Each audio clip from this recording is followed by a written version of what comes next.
જય જોહાર, જય આદિવાસી।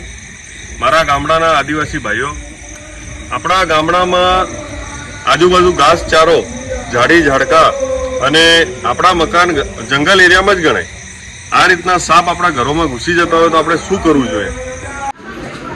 દોસ્તો, આજે આ લીમડી વણઝારવાસમાં આ કોમન ક્રેટ સાપ તમને વિડીયોમાં જોવાઈ રહ્યો છે।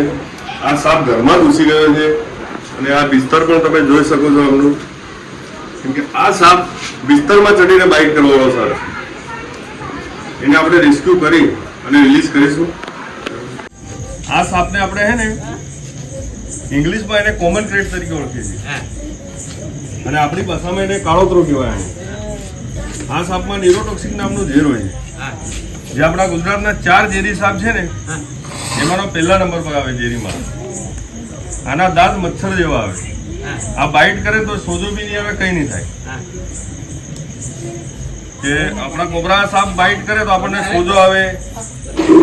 આ સાપમાં તમને ખાલી પેટમાં દુખાવો થાય, આંખમાં ઝાખું ઝાખું દેખાવાનું થઈ જાય, ચક્કર આવે, વોમિટ પડે એવું થાય।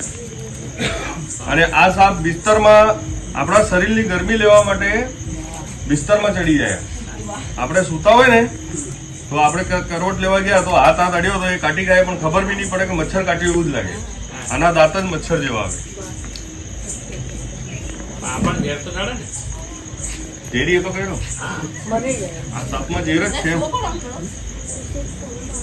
એનું મોઢું અંગૂઠા જેવું હોય છે અને આખો બ્લેક કલરનો હોય છે।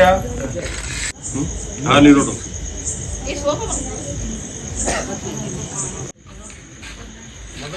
સાયલેન્ટ કિલર એટલે આ કાટે તો ખબર નહીં પડે આપણને, અને આ રાતે જ વધારે નીકળે।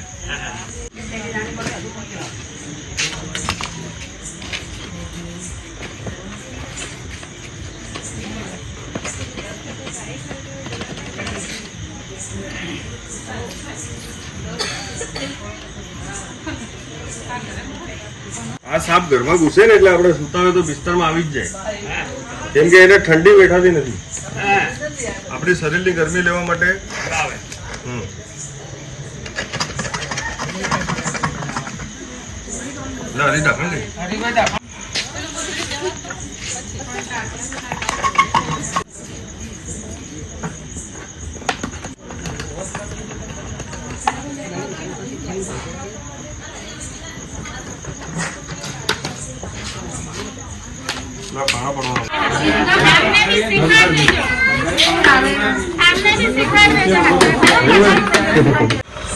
દોસ્તો, રિલીઝ કરવાનો મજા જ કંઈ અલગ છે।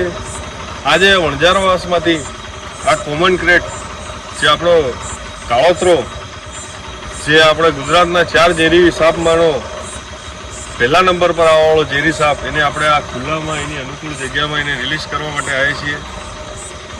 બાકીનું બધું તો મેં વિડીયોમાં બોલી ગયો છું। આ સાપ વિશે બી તમને બધી માહિતી આપી દીધી છે। એને હવે આ ખુલ્લામાં એની અનુકૂળ જગ્યામાં એને રિલીઝ કરી દઈએ।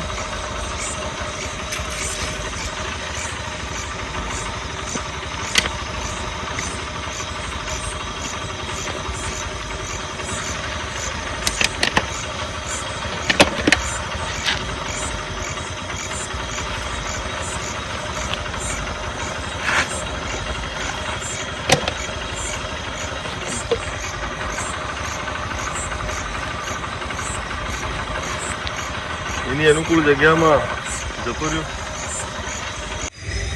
દોસ્તો, આ સાપને આપણે એની અનુકૂળ જગ્યામાં એને રિલીઝ કરી દીધો છે। આ રીતનો સાપ જો કરડે તો સીધું સરકારી હોસ્પિટલમાં જવાનું, કોઈ ઝાડ ફૂંક તંત્ર મંત્ર એના ચક્કરમાં જતા નહીં।